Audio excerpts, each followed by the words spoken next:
बल्दिया factory में आग किसने लगाई, किसके ओहदे में तरक्की हुई। बल्दिया फैक्ट्री के बाद 3 रोज तक कौन इमदादी कैंप लगाकर लाशें निकालता रहा। सानिया है बल्दिया। High profile target killer Yusuf गदागाड़ी ने अहम इंकशाफात कर दिए। इंकशाफात की वीडियो और इंट्रोगेशन एयरवाई न्यूज ने हासिल कर ली है। बल्दिया फैक्ट्री में आग किसने लगाई, किसके ओहदे में तरक्की हुई, अहम इंकशाफात सामने आए हैं। क्या क्या इंकशाफात हुए हैं, रिपोर्ट में क्या कहा गया है, जानते हमारे नुमाइंदे नजीर शाह से। जी नजीर।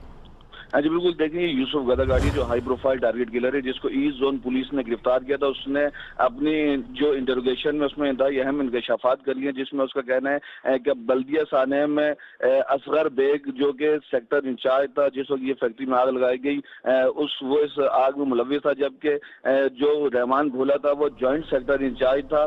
सेक्टर इंचार्ज आग लगी तो असगर बेग को उसके बाद हटा दिया गया और रहमान भोला को इंचार्ज बना दिया गया। रहमान भोला ने फैक्ट्री में आग लगने के बाद वहां पर इमदादी कैंप लगा दिया जो 2 से 3 रोज तक लगा था, जिसमें बल्दिया सेक्टर के 200 के करीब लड़के थे और वो उसी वक्त लाशें भी निकालते रहे। और बाद में इसका कहना था कि रहमान भोले से इसका तनाजा हो गया, जिसके बाद उसने उसको गिरफ्तार करवा दिया था।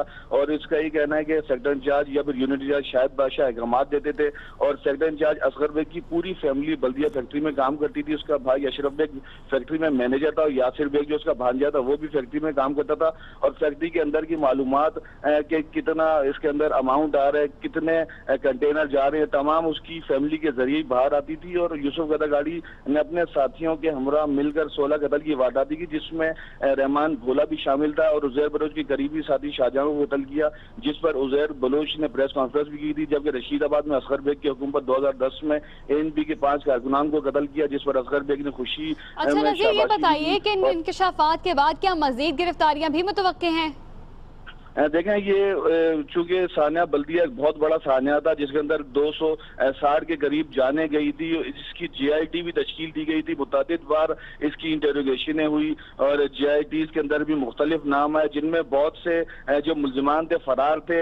अब रहमान भोला जिसको थाईलैंड ले जाने के लिए हवालगी के लिए FIA की टीम गई हुई है, जब हवालगी के बाद उसको पाकिस्तान लेकर आएंगे तो जिस तरह ये यूसुफ और गदागाड़ी जो पकड़ा गया इसके इंकशाफात है, जिसमें इसने साथियों के नाम भी लिए हैं जो रहमान भोला के करीबी साथी थे, जिनमें जुबैर अरब समेत 3 साथी हैं जिसके नाम भी लिए। इसी तरह रहमान भोला आएगा तब ये मजीद क्लियर होगा कि इस वाक़े में एक्चुअल लोग थे कितने, कितने लोग मुलव्विस थे। बात वाज़ेह होगी। ओके नजीर शाह, बहुत शुक्रिया आपका।